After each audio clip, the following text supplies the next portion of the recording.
ang Department of Human Settlements and Urban Development Zero Backlog Program Head. Nandito po siya ngayon. Walang iba kundi si Attorney Sharon Faith Pakis. Magandang umaga po, Attorney Sharon. Magandang umaga po. Okay, Attorney, unang-una po, ano ba itong Zero Backlog Program at bakit po ito naging top priority ng DSUD sa ilalim po ng pamumuno ni Secretary Aliling? Ito po ay mula sa Bagong Pilipinas campaign po ng ating presidenteng Ferdinand Marcos Jr. na i-streamline natin yung permits and licensing, issuance of licenses, and we fast-track the delivery of services to our stakeholders or to the people itself. Kaya po ang alinsunod sa aming 8-point agenda na inilunsad po ni Secretary Ping Aliling na po. I-genive niya po doon sa Bagong Pilipinas campaign.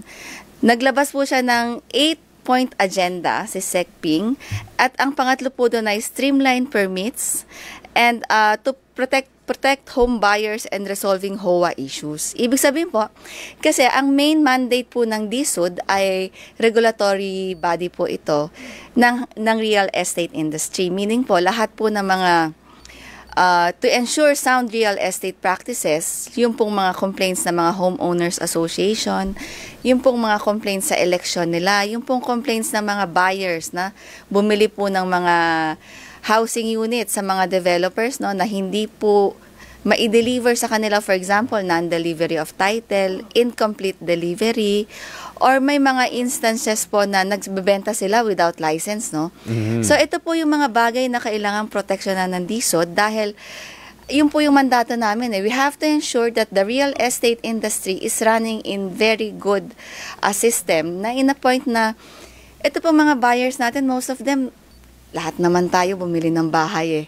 Lahat naman tayo yung pinambili natin ng bahay, pinaghirapan natin, di ba, Ninya? Mm-hmm. Nagtrabaho tayo, nag-ipon tayo, nag-budget tayo, nag-target tayo kung ano ba yung kaya kong bilhin within my income, no? And with my lifestyle. And then all of a sudden, mag-i-invest ka, bibili ka, di ba? Bili kang pre-sale para makamura ka. Maka-full payment ka. Wala you don't have license? You don't have the title on the property that you bought? It's so funny. Yes. Opo. Can I just say na ako mismo, pero hindi ko na po sasabihin kasi inaayos na raw nila. Pero po, 10 taon na yung akin, fully paid. Wala pang titulo. So imagine pati ako, binili ko to nung ako ay reporter pa dito sa ABS-CBN. Yung mga condo po. Yes po. Opo. So, mga CCTV. So, yun nga po eh. Tapos minsan na hindi ko na malaman na nag-iiba-iba kasi yung mga tao nila. So, uulitin na lang na naman from scratch. Ano po ba yun? At saka may kailangan raw bayaran. No? Minsan may lump sum para bayaran, para maibigay sa yung titulo. Meron po bang ganun? Basta po ang nakalagay lang sa batas natin, yung PD 957 natin na po. Ang pagbayad po ng lahat ng taxes, pati po yung withholding, realty taxes, as long as the property is titled under the name of the developer, the buyer will not pay anything. Mm-hmm. So lahat po yan dapat shouldered yan ng developer until such time na mai-transfer sa inyo yung titulo. Ito po ang pagbayad po ng tax ay obligasyon ng may-ari. And as of the moment na nagbabayad ka pa at hindi ka pa nakatitulo sa iyo, dapat po ang nagbabayad niyan ay developer. Yung pong lump sum na sinisingil, makikita po natin yan sa kontrata eh. Ano po ba yung mga hidden charges nila na hiningi nila? Bakit kung wala sa kontrata, bakit mo sisingilin at the end of the day, after so many years, and after so many years na tapos na akong magbayad, bibigyan mo ngayon ako ng kondisyon na kailangan kong magbayad ng gantong halaga? Na nga, oo, may ganun po eh, minsan. Exactly. Opo. So, pag po may mga ganyang issues ang ating mga home buyers, what we could do is to entertain your complaints against these developers po. Ipapatawag po namin kasi hanggat wala pong nagre-reklamo sa amin, Migs, Ninya, na mga gantong insidente, hindi po siya dadating sa kaalaman ng DSUD na ito ay nagpe-perpetrate. So kahit po yung mga maliliit na buyers na hindi rin nila alam kung ano yung mga pinagsisingil sa kanila ng developer, hindi po nila malalaman yun at mapipilitan nilang silang magbayad eh. Kaya po ang meron nga pong message si Sec Ping na gusto niya ipadala na yung pong mga gantong instances, kung maaari po, ay idulog nyo po sa aming departamento para po maaksyonan namin ng maayos. Tsaka ma'am, attorney, meron pa rin po talaga nakakalusot at nakakalusot. No? Depende pa rin sa developer, sino nagbebenta, sinong gagawa ng, sabihin natin, series of housing units. And at the same time, nagkakaroon ng mga problema in between. So, paano po ito talagang ina-address ng DSUD? Yung mga ganito mga, alam mo nang, hindi masyado mapagkakatiwalaan. Dalawa po kasi ang function ng DSUD. First po is the regulatory function. Nagiging effective po ang regulatory function namin first through our own initiative to monitor the development. No po? Kasi po from pagkondo siya, development permit, certificate of registration, license to sell, hanggang certificate of completion, kami po nag-i-issue niyan. So, it is our obligation to monitor. Nasa license to sell mo, sabi mo, ang date of delivery mo for, say, December 30, 2025. What is your percentage of completion now? So, we need to inspect. Kasi nag-pre-sell ka eh. Tama. And people, buyers, expect na by January 1, matitirahan na nila yan eh. Exactly. Pero, pagdating na January 1 comes, hindi pa tapos, hindi matirahan, nagkakaroon ng dalawang cost yung buyers. Imbis na nakatira na ako doon dahil nabayaran ko na, True. nagbabayad pa ako ng Magre-rent monthly yan. amortization. At the same time, rumerenta ako. Tama niya. I'm spending for my rent na hindi ko na pre-project na magiging cost of living ko pa siya come January 1. 'Di ba? Kasi ang expectation ko, bibigay mo na yung Nandun ka na bahay eh. ko eh. So, yung pong mga incomplete developments, marami rin po kaming complaints na ganyan from the buyers na dapat nasa akin na yung bahay, na natitirahan ko na siya, pero hindi, nagbabayad pa ako ng renta sa ibang bahay dahil hindi nila ma-deliver yung unit na nabayaran ko na.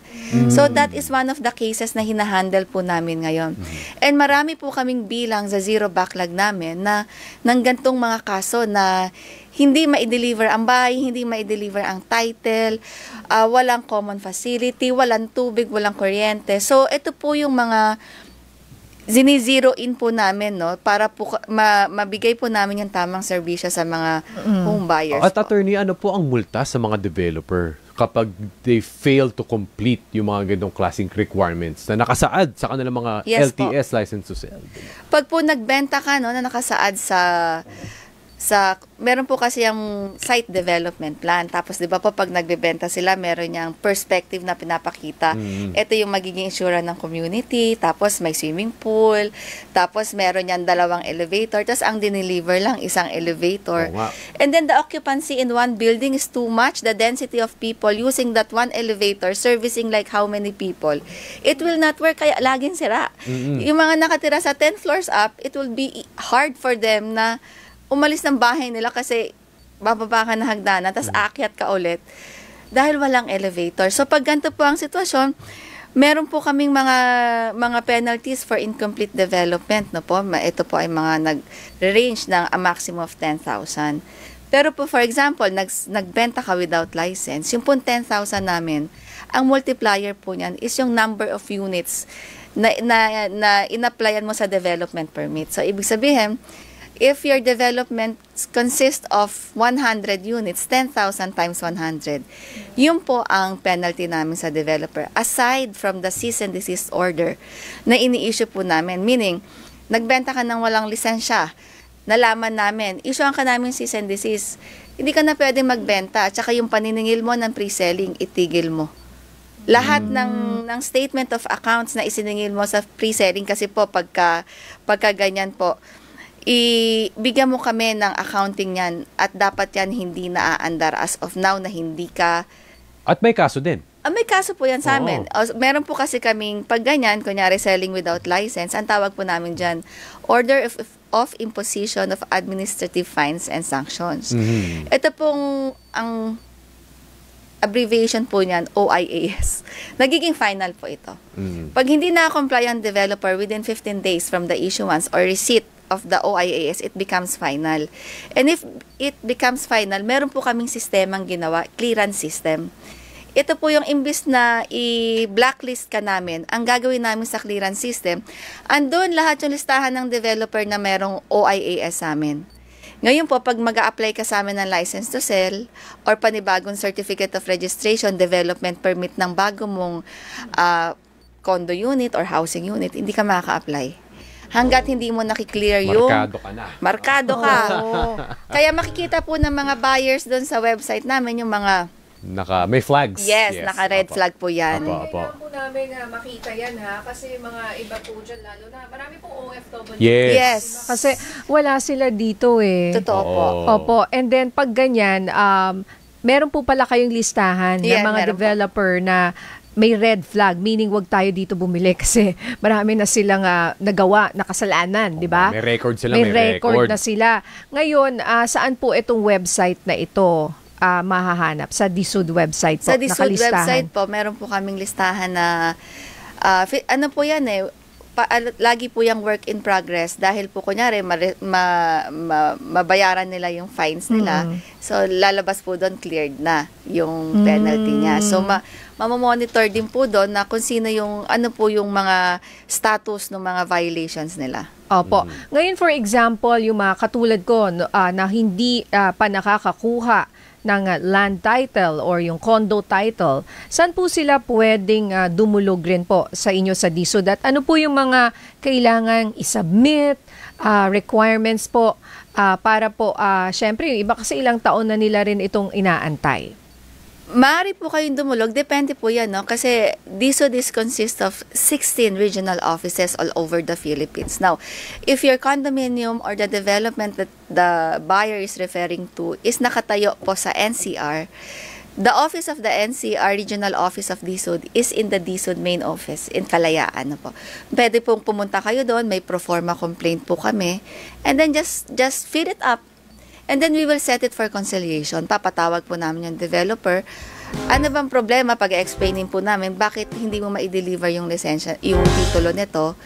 And then i-conciliate po namin yon. Pag hindi po talaga nila ma-deliver, dito po sila magkakaroon ng fines and penalties. Ayan. Na i-red flag po sila ng DSUD na hindi ka pwedeng mag-apply ng next projects mo unless mas ma-clear mo itong penalty mo. And the only way for you to clear it is to deliver the title. So it's like chicken and egg in a good way na Compelled siya to do it. yes, Oo. otherwise wala kang Wala. lisensyang magbenta ng mga succeeding projects mo. Ayan. Alright, so ngayon po, ma'am, attorney, baka pang huling mensahe na lang po kung sakaling may mga gustong dumulog at marami pa pong impormasyon tungkol po sa DSUD, ma'am.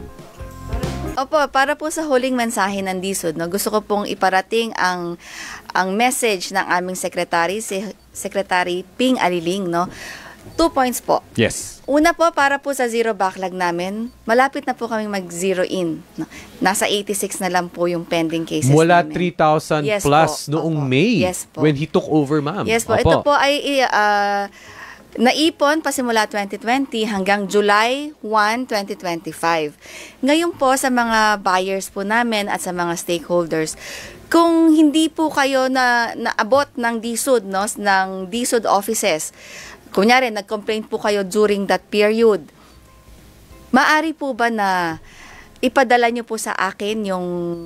Mag-follow up po kayo sa opisina ko po mismo, bigay ko po yung email ko. Yes po. Ito po ayous.sfsp@dsud.gov.ph. Yan. Kasi po marami po dito sa meron po kaming na-discover na dito po sa aming zero backlog. Meron pong mga mangilan-ngilan na hindi na isama sa aming inventaryo. It's either hindi siya maayos ang filing o kulang-kulang ang dokumento. Ngayon po tinatawagan po namin kayo na i-follow up niyo po sa opisina ko directly para po ma-call ko yung respective regional office to make an action on that specific complaint. Second po, para naman po sa mga bagong kaso na gusto nyo pong i-file sa DSUD, mga license, mga wala kayong titulo, mga selling without license, maaari nyo po itong idulog sa dsud.gov.ph website o maaari nyo pong i-email ang aming public assistance sa email na info@dsud.gov.ph. Alright. At that note po na naniniwala po kami sa tulungan ng pribado, publiko at ng ating stakeholders, pati po ng ating buong gobyerno, masusolusyonan po natin ang problema sa pabahay. Alright, so maraming salamat po kay Senior Undersecretary Attorney Sharon Faith Paki. Siya po ang head ng DSUD Zero Backlog Program. Muli,ous.fsfsp@dsud.gov.ph. Ma'am, marami po salamat sa inyong serbisyo. Thank you po, Attorney Sharon. Maraming salamat po. Thank you po.